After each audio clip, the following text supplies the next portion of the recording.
जब जब अहंकार सर चढ़कर बोला है तब तब विनाश की पटकथा लिखी गई है। आज एक अहंकारी राजा अपना राजधर्म भूल गया है, लेकिन अब देश की गद्दी पर वो प्रधानमंत्री नहीं बैठे हैं जो राजा को राजधर्म की याद दिलाएगा।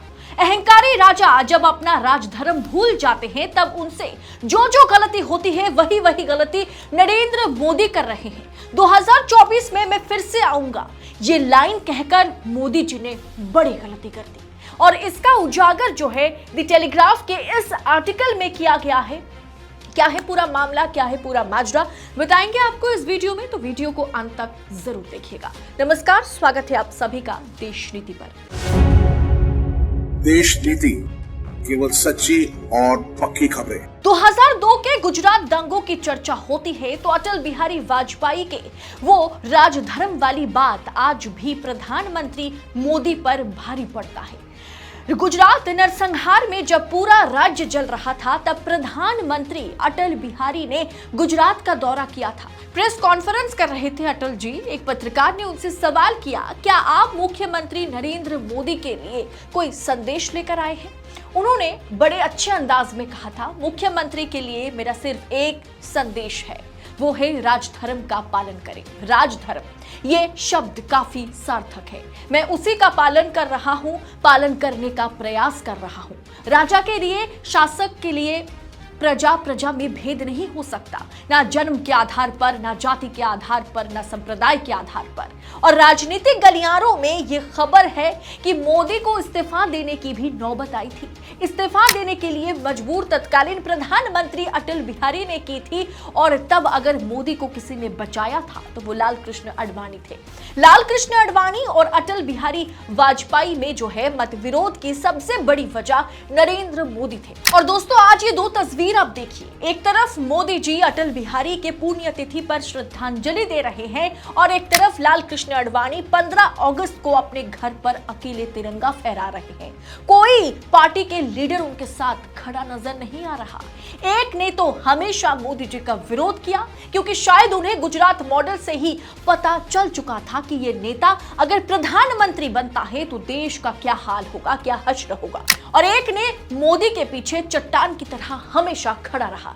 लेकिन आज मोदी जी उनके आसपास भी भटकते नहीं हैं, ना उन्हें भटकने देते हैं। लेकिन राजनीतिक नाटक में हिस्सा लेने के लिए उन्हें राजधर्म पालन करने वाले, नसीहत देने वाले ऐसे अटल बिहारी के आगे अक्सर सर झुकाना पड़ता है।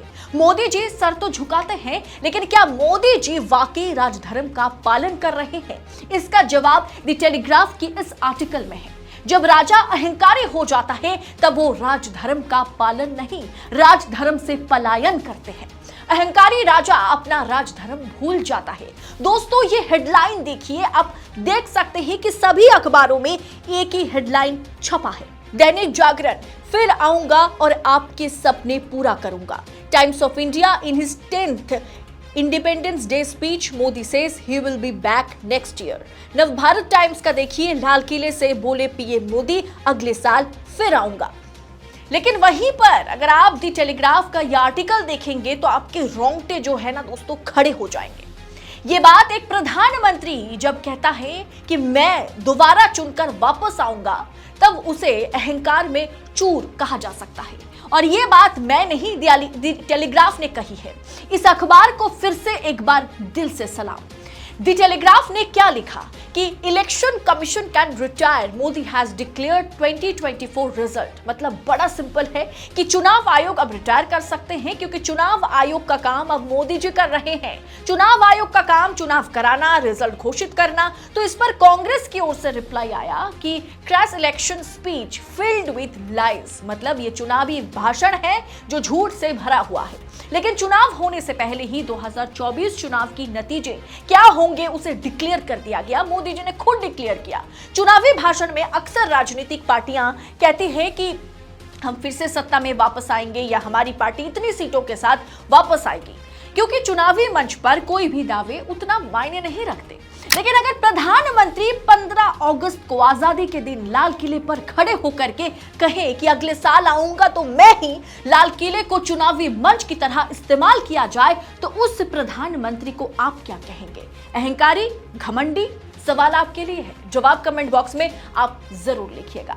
जो सवाल कोई भी अखबार, मीडिया पूछ नहीं पाया, वो द टेलीग्राफ ने पूछ लिया।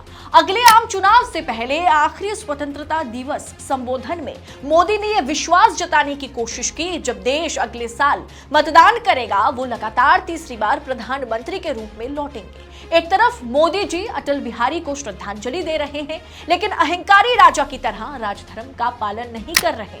एक तरफ लाल कृष्ण आडवाणी को पूरी तरह से पार्टी से साइडलाइन कर दिया गया, वो लाल कृष्ण आडवाणी जो हमेशा अटल बिहारी के खिलाफ जाकर के भी मोदी के साथ चट्टान की तरह खड़े नजर आते थे। तो वहीं नरेंद्र दामोदर दास मोदी प्रधानमंत्री खुद ही खुद को 2024 चुनाव का विजेता घोषित कर चुके हैं। क्या ये घमंड नहीं है? क्या ये अहंकार नहीं है? आप अपनी राय कमेंट कर जरूर लिखिएगा। लाल किले को जिस तरह से चुनावी मंच की तरह प्रधानमंत्री ने इस्तेमाल किया, क्या वो राजधर्म का उल्लंघन नहीं है?